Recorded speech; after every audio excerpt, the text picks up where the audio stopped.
Hey, what's going on, guys? This is John over at Gospel Centered Ministries, and I just want to say I hope you guys are staying safe out there. It's unprecedented time right now.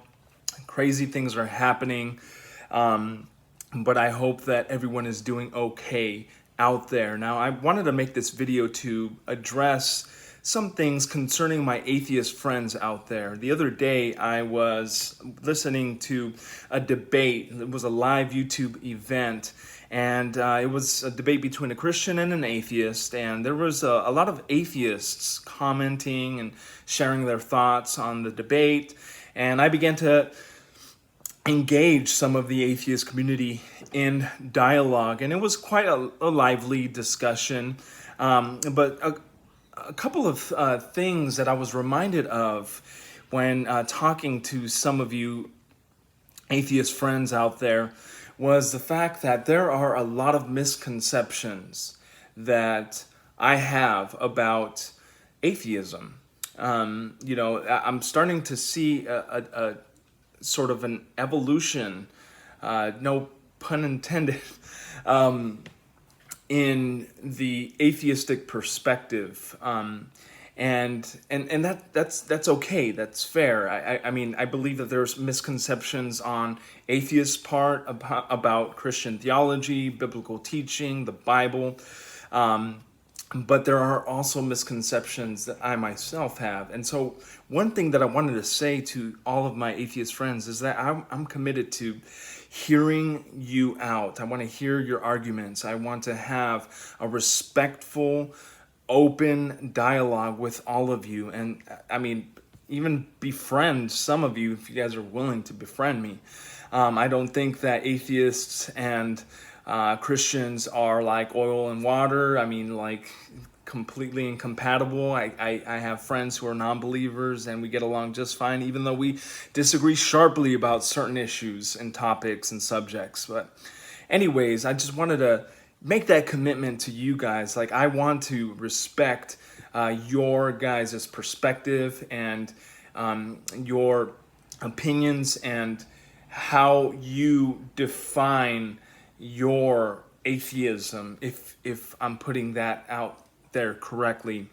Another thing that I wanted to share with you all is that there has been something bugging me for quite some time with regards to how professing Christians treat atheists. I've seen over the past 12 years of me being a Christian, professing Christians hurl insults, become belligerent, antagonistic, even start to curse at atheists, and they mock atheists for their views, and they say things like, "Ha ha ha, you're going to hell." That is flummoxing.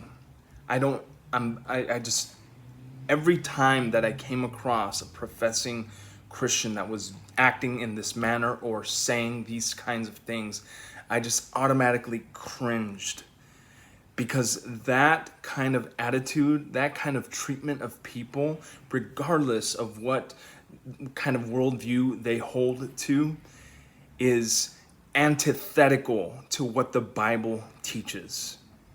It is antithetical to the way that Christ would treat people.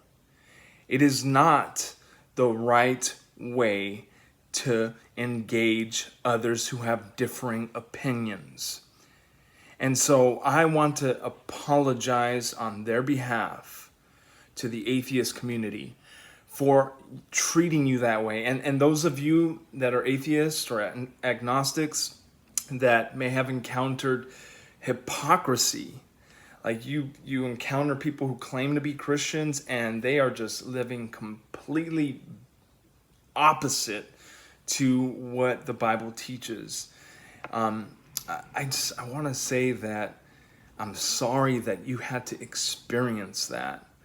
And so I want to share with you all that, like, I want to be a person who represents Christ rightly, who really listens to your perspectives.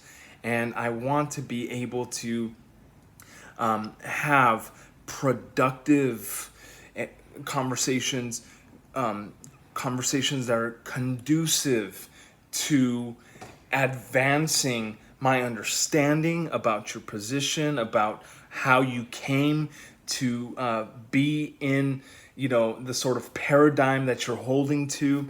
I want to be that type of Christian that welcomes you and talks about the hard things, serious things, because the reality is that the implications are heavy, right?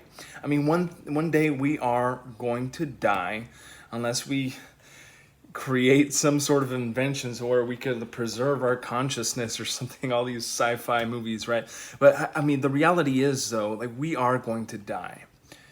And I mean, what's going to happen after we die? It may be, I mean, who knows? Like, what if the atheist is right? Well, nothing happens, right? We're done. We cease to exist. But if Christianity is true, if there is a judgment that is coming upon us, man, what a scary thing to face. And so, this is serious stuff. This is stuff that is worth discussing. It's worth taking the time and effort to understand one another and to really just grow. And so I just want to invite you all to check out my videos. I'm going to try and start posting videos addressing or answering certain questions that I've seen atheists pose in the past 12 years that I've been a Christian, that I really not have seen any good responses for.